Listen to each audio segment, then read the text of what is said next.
everybody, today we're in a Mercedes Sprinter. We're going to be showing you how to install the ProClip angled mount number 853874. Now before we get started, there are a couple things we want to mention. First of all, this mount does use some double-sided tape. You'll see it as this blue covering here.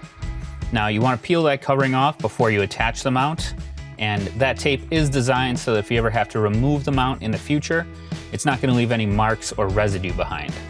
Second is make sure you attach the mount to the dash before you attach anything to this faceplate. So with that, we'll get started. Now this mount is going to attach into two different seams.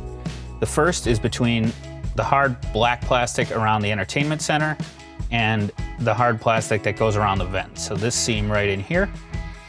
The second is between this same gray plastic and the inner plastic that's just next to the airbag, so right in here.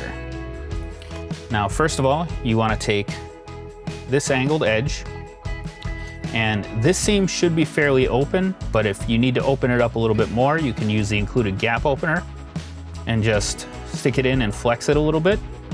Then we're going to insert the mount and basically just rotate it around so that edge ends up going behind this faceplate. Now you want to take the gap opener over to the other side, and this seam is fairly tight, so you're going to insert it and you just need to pry it back a little bit until this pops away, and then you can press forward on the faceplate.